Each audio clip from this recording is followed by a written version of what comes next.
My name is Seraphina, and I've been married for 5 years. My husband is the CEO of a prominent company in City A, and ours is a marriage-a-business alliance. My father inherited my grandfather's construction company. To elevate the collaboration between the two companies to new heights, a marital alliance was necessary. So, I was married off. Everything felt both unbelievable and inevitable. My husband is named Damian. Only after marrying him did I learn that he had a childhood sweetheart, his white moonlight. I think if this were a novel, my character would definitely be the vicious supporting female who tears them apart. The kind who deserves a miserable end. After graduating from college, I married my husband Damian through a family arrangement. Our marriage ceremony was grand. As it was a business alliance, the wedding was packed with guests, and it was also on that day that I met my new husband for the first time. Yes, the first time I saw the groom was on our wedding day. My husband's excuse was that he was too busy with company matters. Back then, I foolishly believed him. After marriage, we lived alone in the villa prepared by Damian's parents for us. They said they were afraid of disturbing our newlywed couple's private world. But from the day we moved into the villa, I rarely saw my husband. Most of the time, it was just me and the housekeeper at home. 1 month after moving into the villa, I gradually adapted to married life. Every morning when I opened my eyes, there were sweet and delicious meals ready to eat. Although my husband didn't come home, he never lacked anything in my life. He gave me a monthly allowance of 500,000. Bored, I'd go out for some shopping and beauty treatments. Occasionally, my mother-in-law would call me out for afternoon tea. My married life was very happy. Actually, before I got married, I was practically invisible at home. My mom was my dad's first wife, and their marriage was also a business alliance. But unlike my marriage with Damian, they fell in love after getting married. Yes, it's that dramatic. Before they got married, they each had their own lovers, but were forced to break up due to family pressure.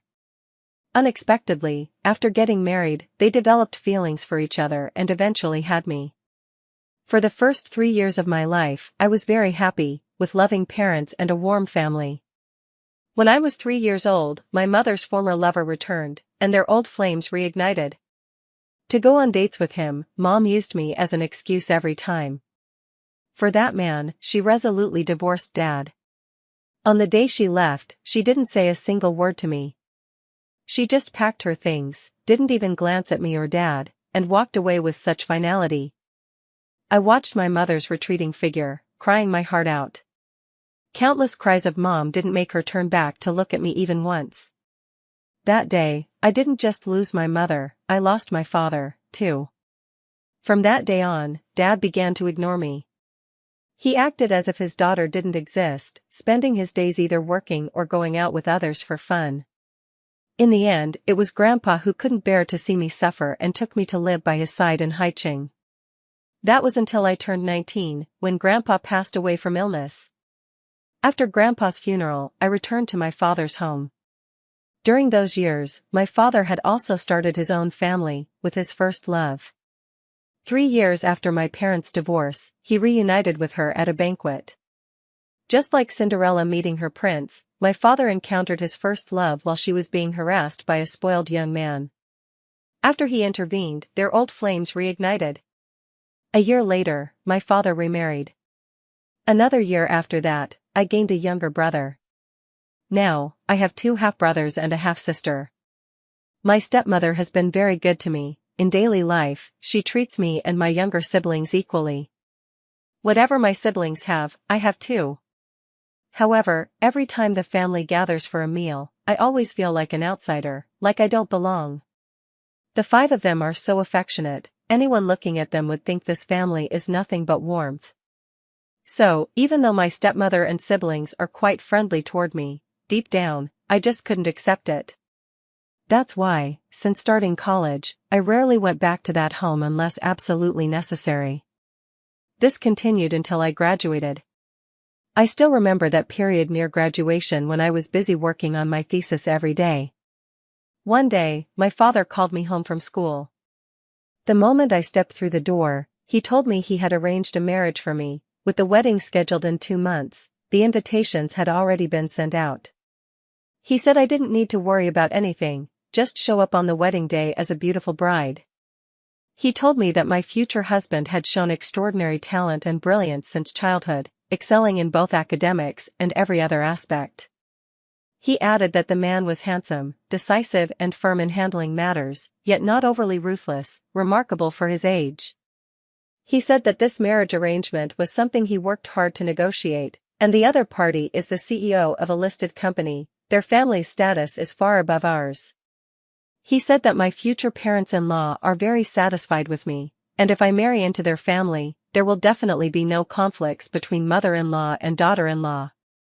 He said that since the other party has managed the company so successfully, if I could marry him, it would benefit our family's business, and it would be good for me as well. He said that my personality is too introverted and indecisive, so having someone like that as his son-in-law would put his mind at ease. Just like that, from start to finish, no one ever asked if I was willing. Everyone believed that marrying Damian was a stroke of luck that came once in 8 lifetimes, as if stepping in dog shit had somehow granted me this fortune. Just like that, I married Damian. It wasn't until the 3rd day after our wedding that we finally went to get our marriage certificate. After obtaining the certificate, Damian vanished, disappeared from my presence, to be exact. After that, I started playing the role of Damian's wife in the eyes of others. But in reality, during the half year I was married to Damian, I only saw him 3 times. The first time was a banquet where I had to accompany him. The second time was during my mother-in-law's birthday celebration. The third time was when I bumped into my legally wedded husband dining with another woman at a Western restaurant I frequented while out shopping. I gazed at my perpetually expressionless husband, who was now looking at her with an affectionate and indulgent smile, tolerating her petty tantrums with such patience. To be honest, witnessing this scene left me utterly astonished. To see him so tolerant and doting toward that woman. If I hadn't seen it with my own eyes, I could never have imagined it. As for me, watching this spectacle didn't stir any feelings of heartbreak, sadness, jealousy, or envy in my heart. Instead, I simply thought, how extraordinary. If not for the delicate nature of my position, I would have loved to stay and keep watching. After casting one last glance at the pair, I left the restaurant without eating and headed to a different Chinese eatery. After finishing my meal, I went back home. In fact, the only one in the whole family who was kind to me was my mother-in-law. She often invited me out, bought me things, cared for me, and showed me affection. She thought she was hiding it well, but in truth, I knew everything. Every time I accompanied her shopping, when we passed by the children's playground, she would always stand there watching the kids playing inside, with an unconscious smile on her face. Though her expression quickly calmed down as if afraid I'd notice, she would occasionally steal a glance at my belly, her face betraying a hint of regret before swiftly looking away. She thought she was hiding it well, but in truth, I knew everything. I just said nothing, because I understood. An old woman simply wanted to hold her grandchild. But this wish I couldn't fulfill for her. Because in these 5 years, my so-called husband and I never shared a bed. Even on our wedding night, we slept separately. I took the bed, and he slept on the sofa, and that was only because we were staying at the old house that night. That's how it was. I'd been Damian's wife in name for 5 years. 3 years later, Damian and I were called back to the old house for a holiday. We had dinner together and watched the live replay of that day's dragon boat race. Honestly, that day, I always regretted waking up too late in the morning, otherwise, watching the race live would definitely have been more fun. That evening, Damian returned to the villa with me, which I found quite unusual. It was arguably the first time he had come back to this home in the past 5 years. Until, the moment we entered the house, he called me into the study, placed a document in front of me, and I saw the large words on the cover, divorce agreement. I lowered my head to look at the document. He said to me, "Let's get divorced. There's no future for us, and I don't want to delay you any longer. Take a look at this document, and if you have any questions, feel free to speak up." I glanced up at him briefly before returning my attention to the divorce agreement. Actually, the compensation he offered me was quite generous. Aside from this villa where I live, there are several high-rise apartments in other upscale neighborhoods in the city, along with a small farmhouse outside the city and a hot spring villa. He also gave me $50 million in cash. Including commercial properties in other cities, a rough estimate comes to around $300 million. With my dowry added, it totals $400 to $500 million. It's truly amazing. Getting married turned me into a wealthy woman. After reading the documents, I said nothing and immediately picked up the pen to sign. Then I handed the papers back. I could sense that Damian sighed in relief after seeing my signature, but that no longer mattered to me. I asked him how he planned to explain things to both families. He said I didn't need to worry, he would handle everything. He told me that he had mistreated me all these years. Because our marriage was forced upon him by his family back then, he had no choice but to marry me. If I felt the compensation in the divorce agreement wasn't enough, I could bring it up. He would fulfill my requests. I said these were enough. I wished him and that woman happiness. Just like that, a month later, I received my divorce certificate. I don't know what he told the two families, but they didn't say anything about our divorce. Maybe they did, but nothing reached me. During this time, my former mother-in-law kept visiting me. Every time she took me out, she bought me expensive jewelry. I could tell she wanted to make it up to me. I know, Damian must have said something to her. But I pretended not to know and accepted everything she gave me. Because only by doing this could I lessen the guilt in her heart.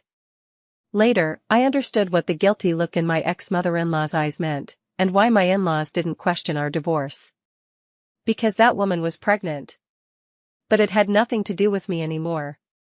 The moment I got the divorce certificate, I immediately returned to the villa. The butler and the housekeeper had already left, they had returned to their original home, of course. I packed some clothes and toiletries into my suitcase and gathered all the other things that belonged to me. As for those jewelry pieces and gemstones, I took a portion home and gave them to my stepmother and sister. The rest I packed up and left in the villa. Then, without choosing a destination, I bought the earliest domestic flight ticket available, told no one, and just left like that. It wasn't until I boarded the plane that I realized the ticket I bought was for Gue City. 3 hours later, I arrived. After getting off the plane, I took a taxi and went to the 5-star hotel I had researched online.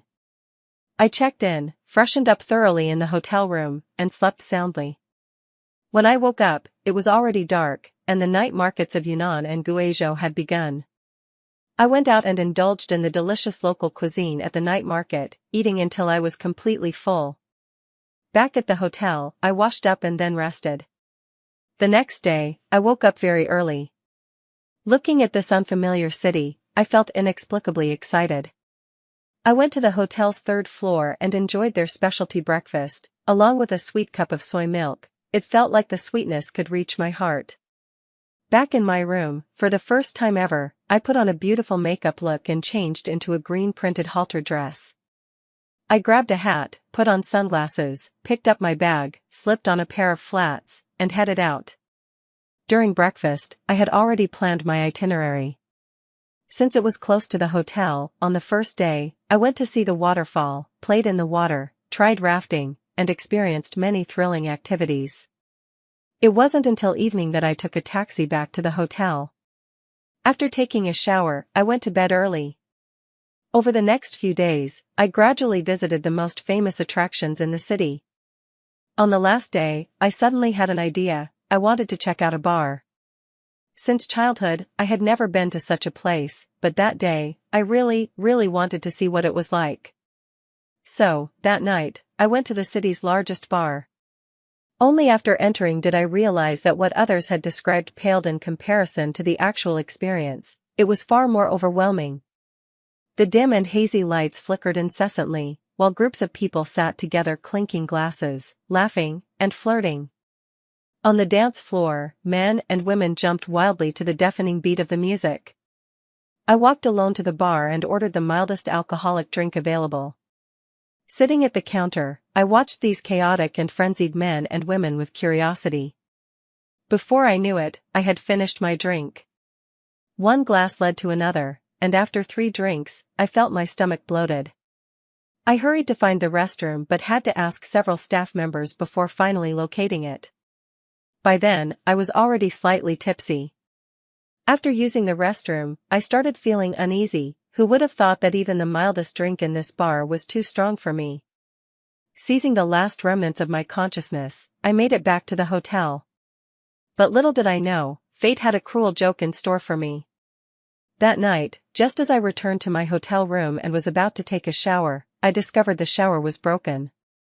After contacting guest services, the hotel manager eventually moved me to another room. I mustered all my remaining strength to move my luggage to the new room. After a quick wash, I fell asleep without remembering to check if the door was properly closed. The next morning, I woke up to an aching body, only to find a man lying beside me. My mind went blank. There was no need to think twice about what had happened. I slept with a stranger. It happened, yet I remained calm. Last night, I was drunk, but my mind was still clear. I knew exactly what I was doing. I didn't want any trouble. The man was clearly not an ordinary person, just from his clothes, you could tell. Quietly, I took out clothes from my suitcase, pushed my luggage softly out the door, and closed it behind me. Only when I saw the room number did I realize I had entered the wrong room last night. I went to the front desk, checked out, and left in a hurry. I had planned to leave today, but I never expected this to happen. I found another hotel and rented a short-stay room for 3 hours to freshen up properly. Looking at the marks left on my body by that man, I finally couldn't hold back and cursed. Mixed with what could have been bathwater or tears, I vented my anger fiercely in the bathtub. After washing up, I set an alarm for 2 hours later and rested. When the alarm went off, I felt a bit more refreshed. Grabbing my suitcase, I randomly found a restaurant, had a quick meal, then hailed a taxi and headed straight to the airport. Arriving at the airport, I saw that the flight I booked still had a little over an hour before takeoff, so I leisurely checked in. Only when I finally sat safely on the plane did I feel like I could finally let out a sigh of relief. This incident didn't affect my travel plans at all. I allowed myself to forget about it. After getting off the plane, I directly transferred to my next destination. Just like that, I traveled for over a month straight. But my journey unexpectedly came to a forced stop in Yin province. Because I discovered I was pregnant. As for how I found out, it was because my always punctual period had gone missing. Seeing those 2 lines, I knew that one night had left me with a child in my womb. I didn't know what to do. After deep deliberation and struggle, I decided to terminate it. I couldn't keep it, or rather, I didn't dare to. But when I walked into the hospital's gynecology department and scheduled the abortion procedure under the doctor's disapproving gaze. Standing at the entrance of the operating room waiting, I watched as one after another, alone or accompanied by family members, women emerged from the procedure, hunched over in pain. Seeing them in such distress, I grew terrified. I don't even remember how I left the hospital. My mind numb, I wandered aimlessly along the street until, without realizing it, I found myself at the gates of a kindergarten. It was just dismissal time, and the school entrance was crowded with parents picking up their children. I stood quietly at the kindergarten gate, my gaze drifting through the fence to rest upon the children laughing and playing. Their laughter, like spring sunshine, warm and bright, gradually dissolved the fear in my heart. Watching them, the moment the school gates opened, they dashed towards their parents like eagerly hungry chicks returning home, bouncing and skipping. At that moment, something deep inside me was stirred. At that moment, it was as if I could see my own child in the future, running towards me when school ended. At that moment, I suddenly made a decision. I would keep this child, giving it a chance and giving myself a chance too. I returned to the hospital and told the doctor that I wanted to keep the baby, asking them to give me a pregnancy test order. After completing a series of tests, the doctor told me the baby was very healthy and that there might be 2 babies in my belly. I was completely stunned by this surprise. Before I could even process the news, the doctor informed me that my body was a bit weak and malnourished. I was advised to take it easy, rest well, and replenish more nutrients. This would be beneficial both for the baby and for me. The moment I decided to keep the baby, my travel plans came to an end. Looking at the beautiful city of Yunshur, I thought giving birth in this city wouldn't be so bad. To settle down, first and foremost, I need a house. Tempted by the unlimited options, I consulted an agency, and based on my requirements, they recommended many properties. I carefully selected 5 of them. I asked the agency to take me to see these 5 houses. After all, online photos can never compare to seeing them in person. After careful consideration, I chose a guest house that was relatively close to the hospital and also near a scenic area. This is a 3-story guest house with a courtyard. Entering through the unique wooden gate reveals the true charm of the guest house. Externally, the guest house adopts the distinctive architectural style of Yun City, primarily featuring wooden structures, complemented by gray tiles and white walls, giving it a rustic yet elegant appearance. The flying eaves and carved decorations on the roof add a touch of sophistication and artistic charm to the homestay. Upon entering the homestay, the first floor features a spacious reception lobby furnished with comfortable sofas and coffee tables for guests to relax and socialize. On one side of the lobby is the dining area, which offers local delicacies and specialty dishes for lodging guests, allowing them to savor the authentic flavors of Yun City during their stay. The second and third floors comprise the guest room area, with a total of 30 rooms. Each room boasts unique designs and decorations. Some guest rooms feature ethnic-style bedding and curtains, creating a rich ethnic atmosphere. Others are themed around nature, adorned with fresh flowers and greenery, making guests feel as if they are immersed in the great outdoors. The guest rooms are also equipped with modern amenities such as air conditioning, television, and wireless internet.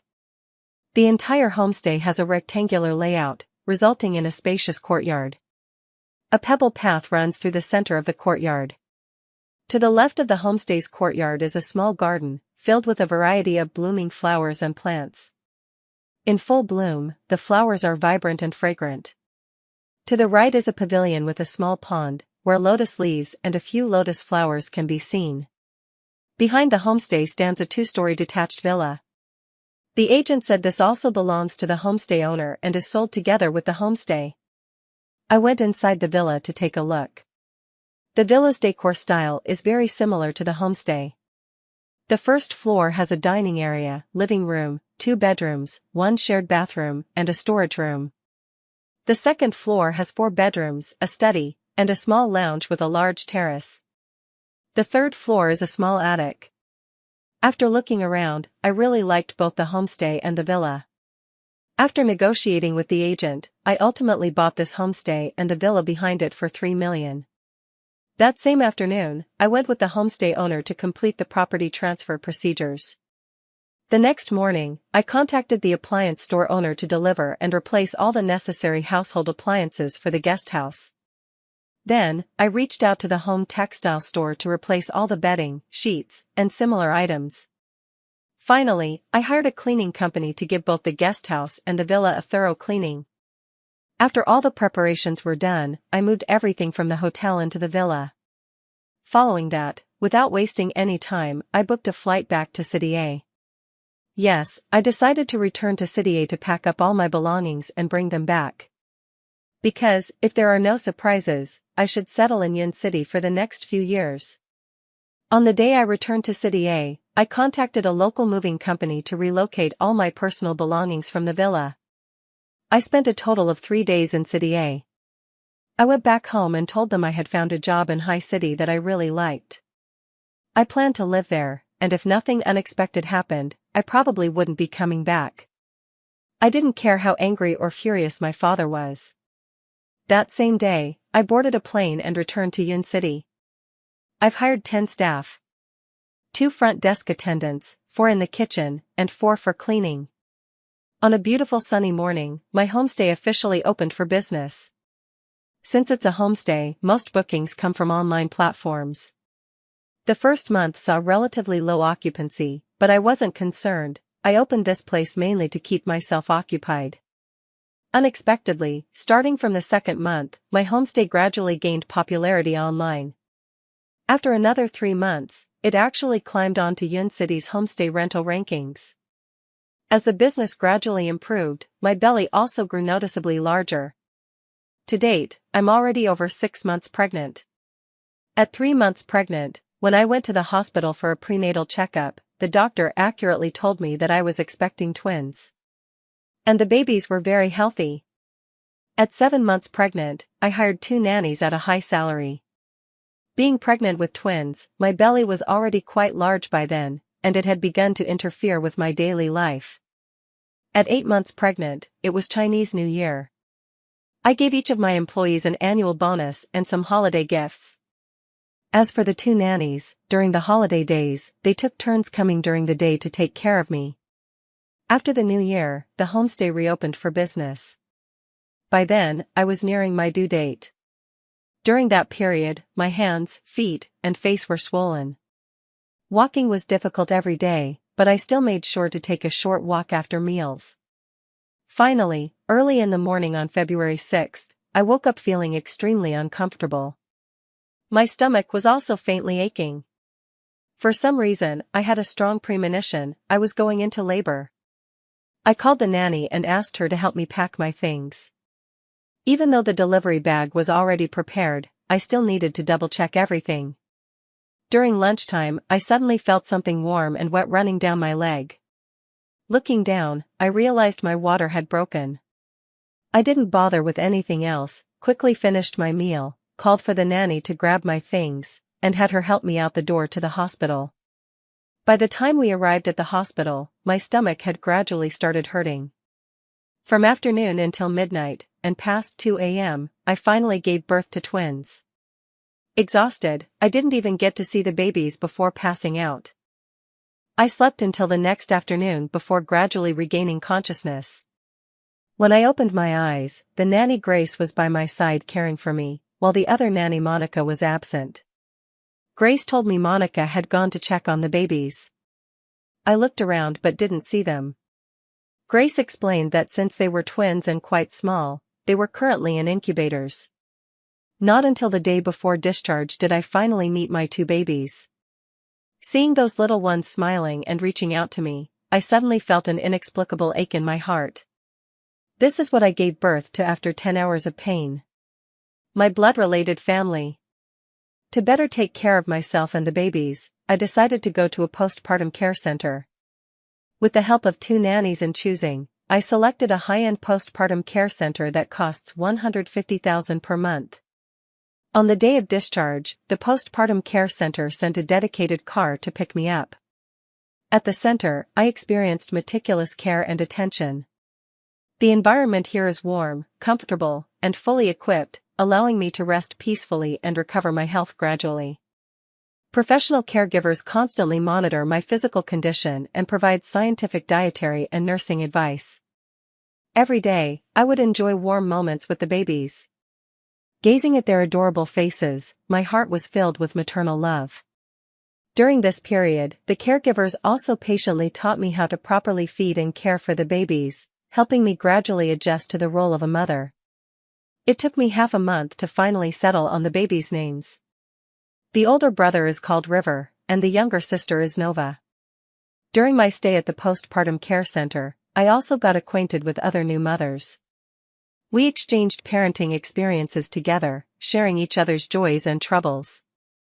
It made me feel like the days in the postpartum care center were as happy as being in paradise.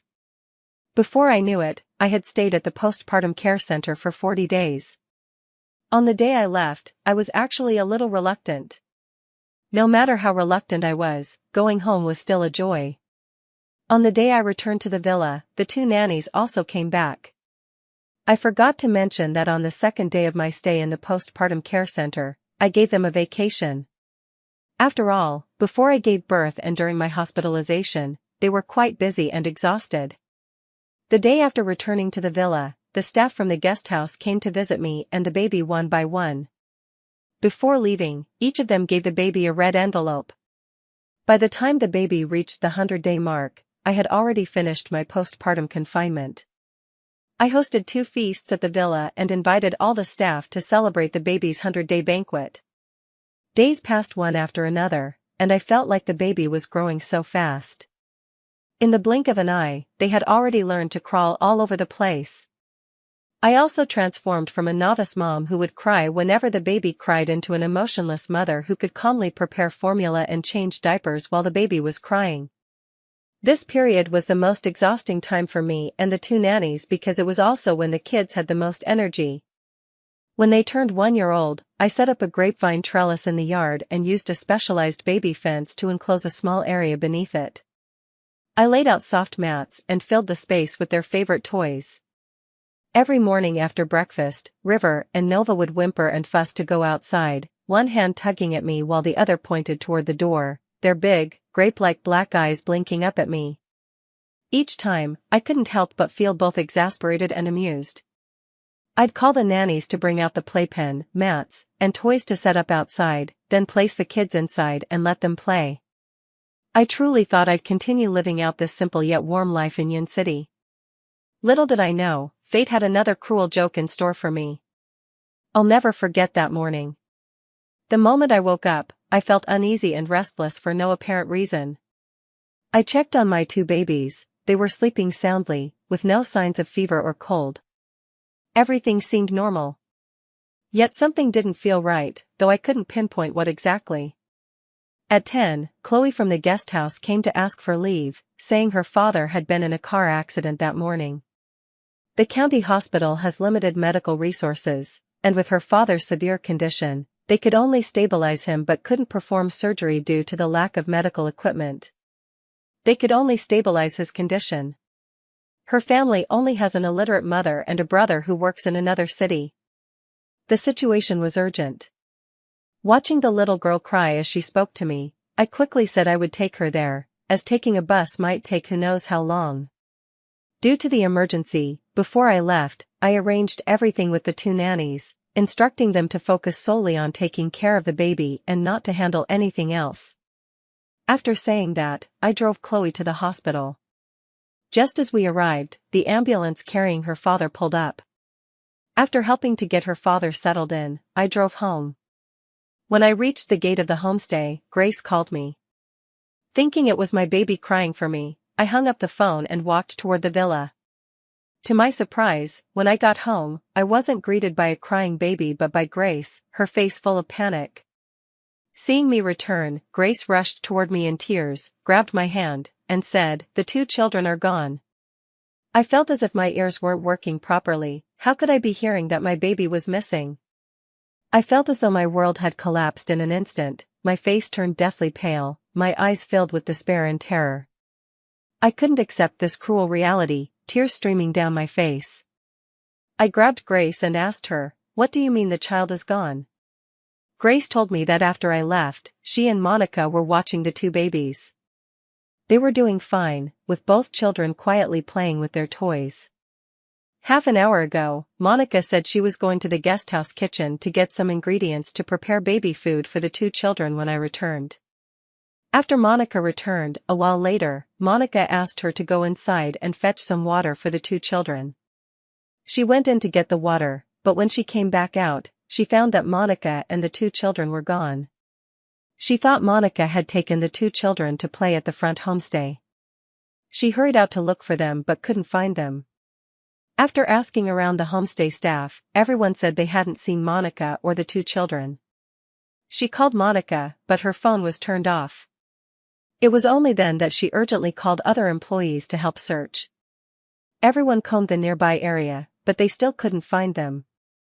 After listening to Grace's account, I forced myself to stay calm and not cry. The most urgent thing now was to find the two children. I took out my phone and checked the villa's surveillance footage. At 1:03 p.m., I saw Grace enter the room to fetch water. In that moment, Monica took out something like a folded face towel from her pocket, covered River and Nova's noses with it, and the two children immediately fell asleep. Right after, she opened the door, and a man dressed entirely in black, his face covered with a mask and hat, walked in. The two of them each carried a child and left. Watching this, my heart ached. I knew it, my children had truly been kidnapped. I dialed the emergency number and calmly explained the entire process of the children's disappearance while the police were on their way. Meanwhile, I made another copy of the surveillance footage as evidence. After the police arrived, I handed them all the surveillance backups, photos of the child, and photos of Monica. Then I accompanied them back to the police station. Before I even arrived at the station, the officers there had already pulled up the surveillance footage and identified the suspect. From the surveillance footage, I saw that Monica and the man, taking advantage of the homestay staff's inattention, carried the child out and got into a black van about 500 meters away from the homestay. Since the child had been missing for less than an hour and it was rush hour in the city, the police speculated that they probably hadn't left the urban area yet. They made wanted calls to police cars and stations along the route and notified toll stations at highway entrances and other checkpoints. Finally, I boarded a police car with the officers and followed their pursuit route. I kept calling Monica, praying she would turn on her phone, hoping she would answer. Whatever she wanted, I'd give it to her, just let the two children be safe. During the chase, the other party seemed to realize I had called the police and that officers were tracking them. On the surveillance footage, the car that was driving perfectly fine suddenly turned right into an alley and disappeared. The nearby police quickly followed, only to find the car abandoned with no trace of anyone inside. It took over 10 minutes before the police car I was in arrived at the spot where they had ditched the vehicle. I ran toward the van, only to find it empty, apart from the two children's outer clothes tossed inside. Clutching the clothes, I finally broke down. I hugged them tightly to my chest, sinking to my knees, my teeth grinding in sheer fury. I wanted to cry, but no tears would come. At that moment, I felt so much hatred for Monica and that man for stealing my children, hatred for Grace for not alerting someone the second she realized they were missing. I hate Chloe's father. Why did he have to get into a car accident today? But most of all, I hate myself. Why didn't I notice the nanny's strange behavior earlier? Why did I insist on driving Chloe myself today? Why couldn't I protect my own child better? My heart is filled with regret and hatred. I don't know if my child will return safely. Just then, the officer with me received a call. Someone had reported to the police station that 3 traffickers had been caught. The traffickers had 2 kidnapped children with them, a boy and a girl. Based on their descriptions, they sounded just like my River and Nova. At that moment, upon hearing that the child had been found, I could hardly believe it. It felt like a dream. The police and I hurriedly took the police car back. At the police station, I saw River and Nova had already woken up, though they were still dazed. And there was a man sitting next to Nova. Without hesitation, I rushed toward the 2 children, pulling them tightly into my arms, and finally burst into tears. Looking at the still bewildered eyes of my 2 children, I wondered if I could have gone on living if I hadn't found them. Later, Grace arrived too. She comforted me, and gradually, I stopped crying. After listening to the police's explanation, I finally understood that it was the man next to Nova who, in an alley not far from where the traffickers had abandoned their car, accidentally discovered the child being carried by those 2 traffickers. As for how he discovered it, it was naturally because Nova and River's clothing and appearance didn't match those of the 2 people carrying the child, neither in looks nor in any other aspect. He merely asked a couple of casual questions, and seeing the 2 acting furtively and defensively, he became certain. After that, it was simply a matter of the man effortlessly subduing the 2 and personally delivering both the traffickers and the child to the police station with the help of his assistant. And it was only when the police described the rescue process that I finally got a clear look at the man standing next to Nova. I recognized him instantly. That man was the one from that night 2 years ago, the father of River and Nova. I felt like the heavens were playing a cruel joke on me. 2 shocks in one day. The way he looked at me, and then at Nova and River, told me everything. He recognized me. And he knew River and Nova were his children. After all, they both looked so much like him. But now wasn't the time to talk about any of this. I asked the police to let me see Monica. I wanted to know why she had kidnapped my children. When we met, Monica's eyes were full of hatred as she stared at me. I asked her, why? She said, "You know what? Just a little, just a tiny bit more, and I could have dragged you into the abyss of agony, just like me. Then you'd know exactly how my pain tastes." "I don't understand." I said, "Before this, I had never met you." She said, "Yes, you didn't offend me, but what about your father?" She said, "Do you know? My daughter was only 23 when she died." "Do you know why she died?" "Because of your father. 10 years ago, he promised to marry my daughter. He sweet-talked her into being with him. And what happened? After being with him for a year, my daughter got pregnant, with twins too. But the babies were too big, she had a difficult delivery, bled heavily, and died." "Do you know why?" "Because of your father. When my daughter was over 8 months pregnant, he disappeared. My daughter searched everywhere for him while carrying his child, but he was nowhere to be found. In the end, devastated, she went into early labor, bled out, and died on the operating table. Your father deceived my daughter, yet he still walks free and happy. Why? Tell me, why?" "So, after my daughter died, I spent all my time searching for your father to get my revenge. I asked everywhere, and then I ended up being hired as your nanny. Who would have thought you were actually his daughter? How could I not hate you? What a shame, those two brats escaped. All my efforts wasted. If it weren't for that man interfering, your children would have been sent to keep my daughter company by now." Ha ha ha ha ha. As I watched the woman laughing manically, I silently walked out of the interrogation room. I didn't know what to say. Was this karma? After giving my statement at the police station, I took both children to the hospital for thorough checkups. Throughout it all, the man quietly stayed by my side. Finally, after he brought me and the kids home, he left. I thought he would ask something. But in the end, he didn't say a word. The two kids came back and fell asleep again. I told Grace to go home first today, as I would take care of the kids. I gave the two kids a bath. I also took one myself, then went to the kitchen to boil 2 eggs to soothe my swollen eyes from all the crying. I lay on the bed, holding the 2 kids, and fell asleep. Throughout the night, I kept having nightmares, dreaming that the kids were gone. Sometimes, I'd finally doze off only to wake up suddenly in a panic. I'd reach out to touch the kids. And so, the night passed like this. Early the next morning, I woke up early and looked at the peaceful faces of my 2 children asleep, feeling utterly at ease. Without realizing it, the children had become my lifeblood. I went downstairs to the first floor, made breakfast for the 2 of them, and when it was about time, I went back up to wake them. Perhaps due to the after effects of the anesthesia from yesterday, both children seemed listless today, looking quite lethargic.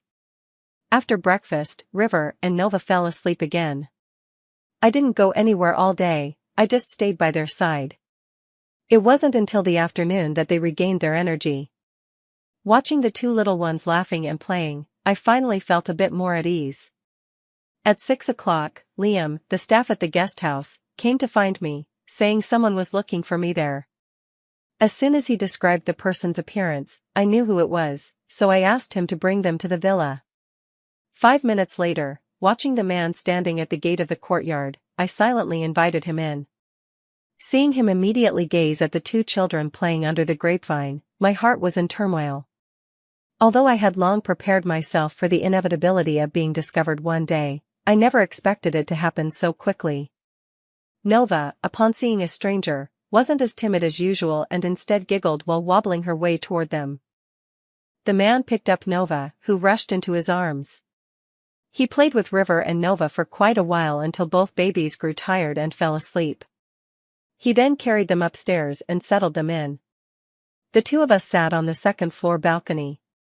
I looked at him, unsure of what to say. Unexpectedly, he spoke first, introducing himself. That was when I learned his name was Alexander. Alexander, 28 years old, is the president of the Beaumont Group. Alexander has always been the kind of child others admire. His excellence from childhood to adulthood is widely recognized. He started kindergarten at 3, primary school at 4, graduated elementary school at 7, was directly admitted to Jing University at 12, went abroad for further studies at 16, and returned to take over the family business at 19. After taking over Beaumont Group, within 4 years, he turned it into the leading enterprise among the nation's top 10 companies. The momentum of its development was so strong that even someone like me, who doesn't pay attention to business, was fully aware of it. This clearly demonstrates its influence. The moment I learned his name, I knew that if he wanted custody of the child, I stood no chance in a legal battle. I clenched my fists tightly, forcing myself to stay calm. I asked him what he wanted now. He said, "Marry me." Once again, I thought there must be something wrong with my hearing. That day's conversation ended with my compromise. Because if I were to take him to court, I was destined to lose. Beaumont has the best legal team in the country. Alexander finished talking with me and then left. Before leaving, he told me that in an hour, he would be going abroad for a business trip, which would take about a week. A week later, he would come to pick up me and the child. He left me with 2 bodyguards and 2 baby bracelets with GPS tracking. In the last week in Yun City, I cherished every moment. With the 2 children, accompanied by the 2 bodyguards and Grace, I visited all the scenic spots in Yun City. On the last day, I received a call from Alexander. He told me that at noon the next day, he would come to pick up me and the baby. Grace and I packed up all the belongings for me and the baby in advance. The next morning, after getting up, washing up, and heading downstairs, I was surprised to find Alexander already sitting on the living room sofa on the first floor, waiting. His early morning arrival left me utterly astonished. He urged me to eat breakfast quickly, and only then did I notice the dining table was covered with a wide variety of breakfast dishes. Looking at the steaming hot soup, dumplings and porridge, I calmly sat down and enjoyed them. With the first bite, I could tell, these dishes were from that exclusive, reservation-only private restaurant in Yun City. Known for its excellent taste, the restaurant is very famous in Yun City, but getting a meal there requires advance booking, and they don't offer takeout. Seems like it's not that they don't offer it, it's just that people like me aren't important enough. The comfort brought by the delicious food eased some of my reluctance to leave. After finishing the meal, I asked him, what about the guest house after I leave? He told me that if I couldn't bear to part with it, the guest house would continue operating, and he would send a specialized person to manage it. The villa would also be regularly cleaned by someone, and if I ever wanted to come back and stay in the future, that would be fine too. With that said, I stood up and went back upstairs. Just as I entered the bedroom, the 2 children were already awake. Seeing me come in, they called out in unison, "Mommy." I hurried over, kissed each of them, and soon the 3 of us were playing and laughing together. When Alexander came in, I had my back to him and didn't notice his arrival. It was Nova who saw him first, letting out a little shout, and only then did River and I realize he was there. Seeing him enter, I quickly got off the bed and went into the bathroom to tidy up my messy hair, which had become disheveled from playing with the kids. When I came out of the bathroom, I saw Alexander somewhat awkwardly trying to change Nova's clothes. I stepped forward, skillfully changing River's clothes while teaching Alexander, watching him awkwardly yet earnestly dressing Nova, frozen by her every cry. My eyes gradually filled with amusement. Long after I finished dressing River, Alexander finally managed to clothe Nova. Seeing the sweat on his forehead, I couldn't help but laugh. How I wished his subordinates could see him like this. I had him hold Nova while I carried River, and together we headed to the bathroom to wash the 2 little ones. Naturally, it led to plenty of comedic moments. Later, I guided him through feeding both children before heading to the guest house to bid farewell to everyone. Grace wasn't leaving with me, her home was here, so I gave her an extra 2 months' wages as a token of appreciation. After returning, I held Nova while Alexander carried River, and together we got into the car heading to the airport. It wasn't until we entered the airport that I found out we were taking Alexander's private jet this time. And just like that, I was on a plane back to City C. 3 hours later, the plane landed at City C's airport. After leaving the airport, we got into a car that had been waiting at the entrance the whole time. The car drove all the way out of the airport, heading westward, until it arrived at the gate of an estate. I thought we had arrived, but to my surprise, after the gate opened, the car drove straight in and stopped in front of a standalone villa about 5 minutes later. I'm completely unfamiliar with City C and have no idea where this is, but when Alexander told me and the kids to get out of the car, I did just that. Looking at the villa in front of me and then thinking about my small villa in Yin City, I couldn't help but feel that mine looked like a tiny toy in comparison. Under the enthusiastic gazes of the butler and servants at the entrance, I stepped inside. Once inside, I expected to see a luxurious and high-end decor style. Unexpectedly, it was very similar to my villa back in Yin City. The entire villa's decor, focusing on warmth and comfort with a secondary natural theme, made me feel instantly cozy and at home. Alexander took me around the villa, while the two babies had long been taken by the nanny and bodyguards to play in the villa's children's playground. Where would they still remember their mom? It took me over an hour to tour the entire villa, and as for the garden outside, one can only imagine how vast it is. By the time the two children returned, 2 hours had already passed. After bathing the kids, our family had dinner together and then called it a night. The next morning, Alexander took me to get our marriage certificate. Looking at the marriage license in my hand, I could only sigh at how unpredictable life is. Just like that, I embarked on my married life once again. That evening, after I finished washing up with the baby, Alexander returned. After the child fell asleep, he was carried to the nursery, and with 4 nannies there, I felt at ease and went to wash up. Unexpectedly, when I came out, Alexander was actually in my bed. Seeing that he had already washed up, I froze in place, at a complete loss. He looked at me, extended his hand, and said, "Come here." After a long silence, I slowly moved my feet and walked over. I placed my hand in his palm. The next day at noon, when I woke up, freshened up, and went downstairs, River and Nova were already calling Alexander Daddy non-stop. I have no idea how he managed that. For the following month, it felt as if I had returned to Cloud City. My days passed in peaceful routine, with the only differences being that the children were taken care of by nannies and servants, the meals prepared by the chef were more delicious, and the living environment was better. Otherwise, nothing had changed. Except for at night. Every evening, I secretly hoped Alexander wouldn't come home. But this peaceful routine was shattered one bright morning. I woke up early, roused the two children, and took them out to watch the dragon boat races by the canal in City C.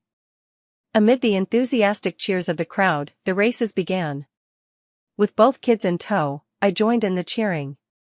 After watching the game, we returned to the estate.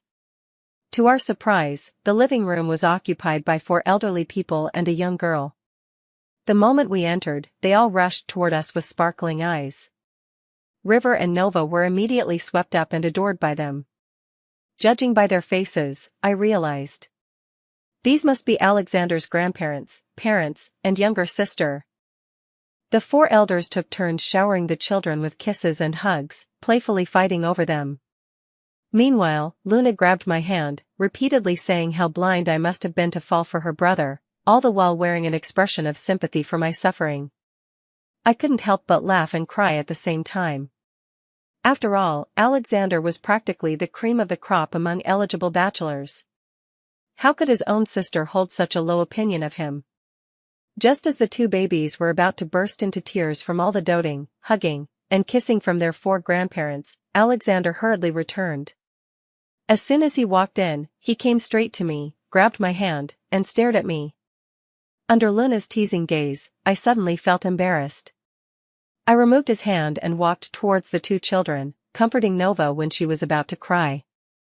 After comforting Nova, I taught Nova and River to greet the 4 elderly relatives, having them say hello to their great-grandparents and grandparents. After Nova and River greeted each of the 4 elders one by one, seeing their overwhelmingly excited expressions, I finally breathed a sigh of relief. I had initially thought a prestigious family like the Beaumonts would be extremely strict about etiquette. Who knew they'd be so warm and welcoming? What followed was the Beaumont family scolding session aimed at Alexander. Accusations like how he blocked them from seeing their granddaughter-in-law and great-grandchildren, or how he brought his wife home without letting them know, and so on. It went on tirelessly for a full hour before finally stopping, only because Nova loudly complained about being hungry. At the dinner table, it became another round of the elders doting on me and the great-grandchildren. At that point, I suspect even if the kids had farted, these four would have found it delightful. That evening, my in-laws and grandparents, unable to bear parting with the child, stayed at the estate. The next day, by the time I woke up, they had already left. Only the child and I remained at home. I didn't know what was going on. What had happened? At 5 p.m, Alexander came home early and then took the child and me out. I had no idea where he was taking us. After driving for over an hour, the car entered another enormous castle. Reading the words on the plaque, it dawned on me, Alexander had actually brought me back to the Beaumont family's ancestral home. I had no preparation at all and just found myself stepping inside in a daze. Upon entering the old mansion, I felt like I had arrived at an ancient royal palace. Alexander told me that beyond the garden, there were several separate small courtyards still ahead. I was stunned. I knew the Beaumont family was wealthy, but I never imagined they were this rich. Judging by the layout, this courtyard house must have been at least the residence of a royal prince in its previous life. Alexander led me and the children straight toward the main house. After entering the front gate, I froze in shock. The courtyard of the main house was filled with a crowd of people, I estimated about 20 of them, men and women, old and young, watching as the children and I entered, all eyes turning toward us. My parents-in-law warmly came forward to greet me. After exchanging pleasantries, they took River and Nova in their arms, and everyone proceeded together into the house. I nervously reached out to hold Alexander's hand, trying to calm myself down slowly, when Alexander told me not to be afraid, that his family would be very friendly towards me. Back in the house, guided by Alexander, I smiled and greeted his uncles and aunts one by one, receiving welcome gifts from everyone. Under the kind gazes of the Beaumont family, I gradually stopped feeling nervous. As for the twins, River and Nova, they were naturally very popular among the Beaumont family, everyone adored them, and the two little ones received many gifts and loving kisses and hugs from their elders. Finally, we all had a lively meal together. That night, Grandpa and Grandma insisted we stay at the old house. 2 months later, I was expecting another baby. Everyone at the Beaumont family's old house was overjoyed by my pregnancy. Specifically, that very same day, me and my 2 babies were taken back to the Beaumont family's old house, where my parents-in-law and grandparents insisted I stay to rest during my pregnancy. I happily agreed. As for a certain man, who cares about him? He's unimportant. And so, as an expectant mother, I began my joyful pregnancy rest at the old house. As for Alexander, naturally, wherever I and the babies were, he followed. 9 months later, I gave birth to another set of twins, a boy and a girl. Yes, I was pregnant with twins again, 1 boy and 1 girl. For having a baby, both my grandparents and in-laws gave me a red envelope of 100 million yuan each, along with some real estate as rewards. After my full month of confinement, I found out that Alexander had a vasectomy just a week after I gave birth, and he did it without telling me. I knew I scared him on the day I gave birth. That day, I almost had a difficult labor with severe bleeding, risking 3 lives in one body. With 4 babies already, I had no plans to have any more. The names of the 3rd and 4th children were given by their grandparents. The 3rd, a girl, is named Aurora, and the 4th is called Orion. A month later, the Beaumont family hosted a grand full moon celebration to formally introduce me and the babies, and River and Nova officially returned to the family. A year later, after Alexander's romantic proposal, we held a grand wedding. It was also around that time I learned my father's company had suffered financial losses due to mismanagement and had fallen out of the top 10 enterprises in City A. My ex-husband married his childhood sweetheart 1 month after our divorce. 6 months later, she gave birth to a boy, only to discover the child had congenital heart disease. They are currently abroad seeking medical treatment for their child. It said that the couple's relationship is now on the verge of falling apart. I heard that my former mother-in-law kept sighing after she learned I married Alexander. If I hadn't divorced Damian, she said, the 4 twins might have been their family's children by now. Naturally, this reached Alexander's ears, and he was furious. He made sure to cause no shortage of trouble for Damian's family's company. At my wedding, I invited my stepmother and younger siblings, but didn't allow my father to come. I haven't forgotten why my 2 children were kidnapped back then. Speaking of which, one day after marriage, while searching for something in Alexander's study, I discovered something interesting. Inside one of his books, there was actually a photo of me tucked away. To be precise, it was taken when I first entered high school as a freshman. On the back of the photo was written a line of poetry and a few sentences, began with love at first sight, now fulfilled as wished. May we share a lifetime of happiness, 3 meals, and 4 seasons together. I still remember that day, holding that photo while waiting for Alexander to come home. When he finally saw the picture in my hand, I glimpsed a rare look of embarrassment on his face. Later, he confessed everything to me.